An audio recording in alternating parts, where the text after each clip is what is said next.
Isn't this so pretty? Oh, just so many red lights, so many cars not moving, and we're stuck. And Encore is just right there. What is up, guys? It's your boy Ethan. Hope you're having a great day. Welcome back to another vlog. We haven't done this in a while. You know, starting a video stuck in traffic, just like literally half a mile away from Encore. But we're getting another session in today. It's a nice little Friday night. Action should be good. Yeah, so we're gonna see how it goes. Probably gonna hop on the 1-3. I always say probably hopping on the 2-5. I'm on the 2-5 list. We'll see. We're gonna see. I mean, I usually lean towards the 1-3 mainly because I can just kind of sit there and grind, and I'm pretty confident in my 1-3 game.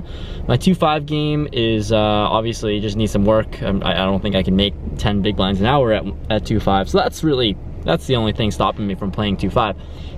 But besides that, it should be a pretty nice night. We'll see. Friday night, I'm actually going to the Pat game tomorrow to give you a timeline of what's going on. This is December 20th? December 20th. So Pats are playing the Bills on a Saturday night football, or Saturday afternoon football. So I'm going to that game. I'll probably make a vlog of that sometime in the near future. So I'm going to, you know, record some stuff there. But going to the game there, so tomorrow's gonna be an early day, so I'm not really trying to play until like 3 a.m. like I did usually. We'll see on Friday nights. So we're gonna try to get out of here at a reasonable time, get home, you know, get ready for the game. So that is what's on my plate today. Besides that, you guys don't care. Let's get into hands, because this is the intro. So besides that, let's get in the hands, like the video, I don't know. So of course, the one time that I say that I'm not going to play 2-5, I hop into the 2-5 game because the list for 1-3 was actually ridiculously long, and we hop into a table with a pretty action VIP player. So second hand of the session here that we sit down at, we have ace-7 of diamonds in the small blind with an under the gun straddle. So playing 2-5-10 basically. There's a limper to a button who is the bluffy and very active player that I've seen so far. I've only seen 2 hands, and both of those hands have been very telling of that, to say the least. He raises things up to $35, and here sitting in the small blind with a suited ace, definitely a good candidate to 3-bet this player, as he can be raising with literally any 2 cards. I go ahead and 3-bet him to 110. I ISO him, fold all the way around to him, and he makes the call as expected.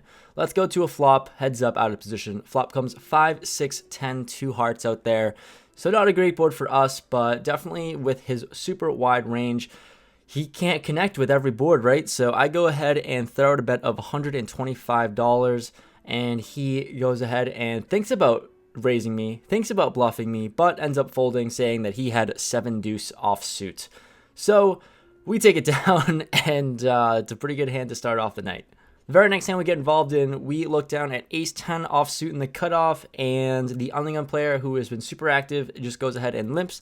The hijack is the bluffy VIP player. He raises things up to $25, and here, in position of him, I go ahead and 3-bet him once again to $75. We're in for a high variance day. There's no other way to go around and play against this player who's been raising every hand besides 3-betting and ISOing. A small blind makes the call. Not really what I wanted to see. He looks like a pretty solid reg, and the hijack makes the call, obviously. So we're off to a flop in position. Flop comes king 10-3 rainbow, and action checks to me. Here with middle pair, top kicker, connected with the board, I don't really want to check and allow a free card to come on the turn, going multi-way. So assuming that I'm good here a lot, let's just bet for value. Bet pretty small to $80. We have pretty good news as the small blind snap folds, so now we're feeling pretty confident in our hand as, like I said, this hijack player can have an infinite range. He goes ahead and makes the call. We're off to a turn, which is the deuce of diamonds, bringing the backdoor flush draw, and once again he checks to me.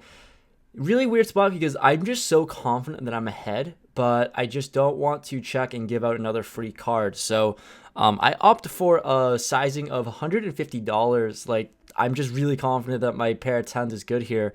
I bet $150 charging whatever random 2 cards that he may have. If he continues, sure, great. If he doesn't continue, I'm feeling pretty indifferent in this spot right now. He ends up making the fold, so we take it down here with second pair. Just interesting. I want to hear what you guys think about this. What would you have done on this turn card? What would you have done on this turn when you're pretty confident that you're ahead, but you also want to get some value? Do you go for a smaller sizing? Do you check to induce a bluff? Let me know in the comments below. So 45 minutes into playing 2-5, the VIP player leaves, so no reason to play 2-5 anymore. The rest of the table is pretty good, and I don't think I can be profitable playing against them. Also, I'm up like $200 in 2-5, so I go ahead and rack up and head down to 1-3, where I can preserve the $200 in profit and try to run up a stack in 1-3. So moving forward, we're playing 1-3. Down to 1-3 we go, and we look down at pocket aces on the button. With $350 in our stack, we've chipped up a little bit here. I go ahead and raise things up to $15 after an under the gun open limp. We get some action as both blinds and under the gun player makes the call. So we're off 4 ways to a flop. The flop comes Jack 8-6, 2 hearts out there. Action checks to me here, going to c-bet with the best pair ever. $45, and we get one of the players to make the call in the big blind. So big blind makes the call for 45, and we're off to a turn. Turn comes the 10 of spades. He checks, and he only has about $105 left. I can check back because the board is just super wet, but I think it can beat a lot of hands so far, so I'm just going to go with the hand. Whatever happens, happens. Let's just get it all in. I jam $105 effective, and he doesn't really think too long before making the call, so we're on to the river with only 1 pair. We don't feel amazing about it, but it is what it is. The river comes the 5 of clubs. We show our hand and take it down. So maybe calling with the draw, got it in. Maybe calling with 1 pair, top pair, got it in. Whatever it is, our ace is held up. Next hand, we have pocket 7s in middle position here. I open it up to $15. The small blind ends up 3-betting me to $40. He is a fairly short stack, about $125 behind. Folds back to me, and here in position against this 3-bets, fairly smaller sizing of a 3-bet anyways. I go ahead and make the call, see what happens, heads up. We go to a flop, which comes 7-6 deuce rainbow, flopping top sets. He leads out for $70, pretty big sizing here, and I mean, I was probably just going to flat if he chose any other sizing, just to let him commit his whole stack in instead of having me bet.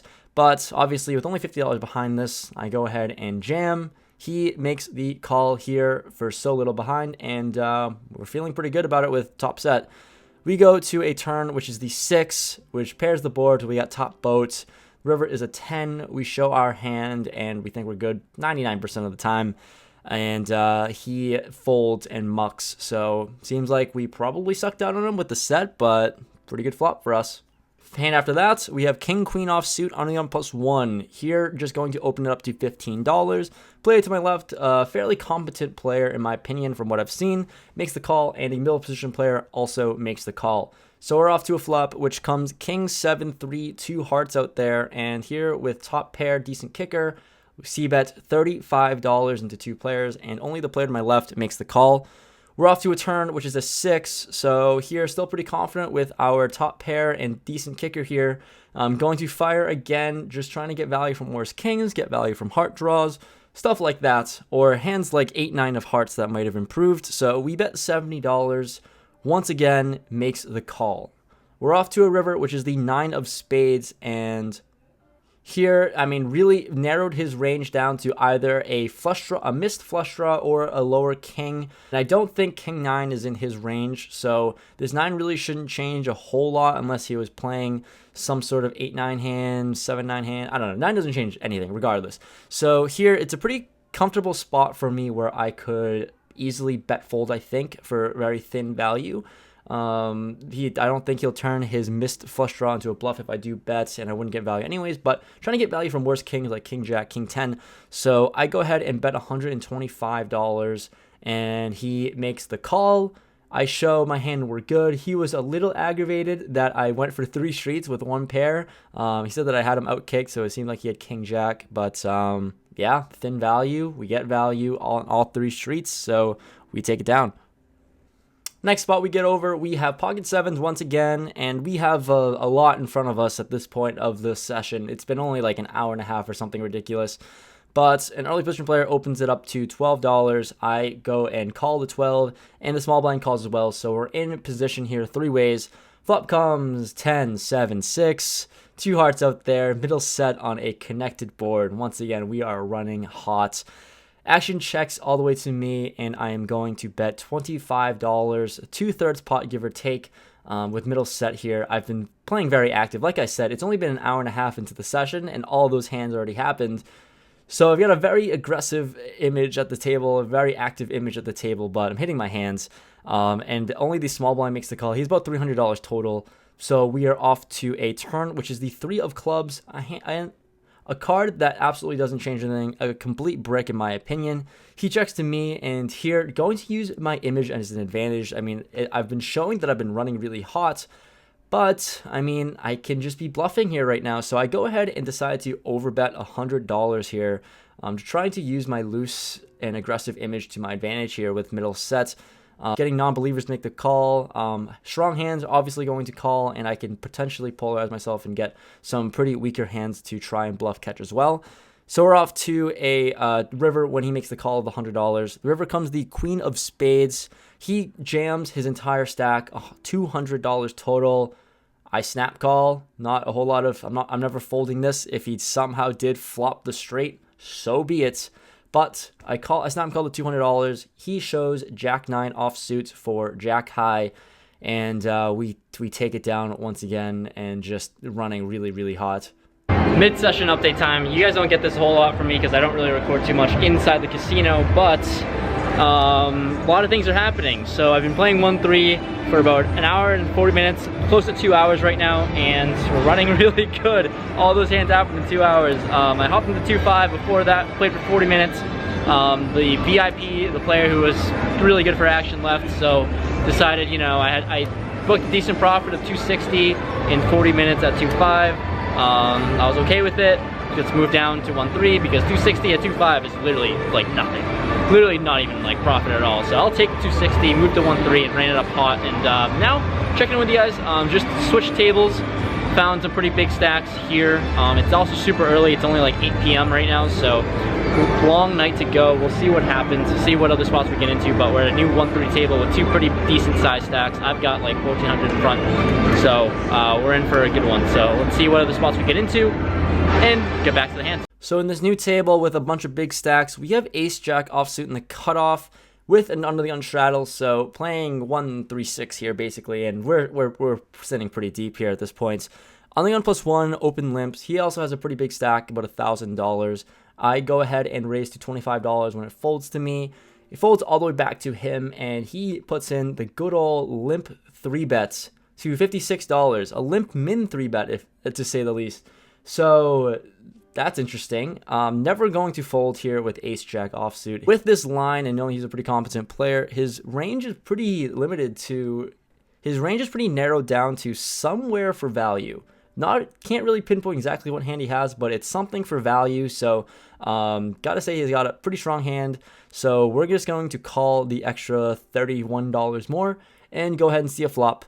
Flop comes ace 9-3 rainbow, and he checks here on a super dry board and hitting my ace. Just going to check it back, hopefully induce some bluffs and also pot control as well, not necessarily knowing where exactly I'm at. Turn comes a 6, card that doesn't change a whole lot.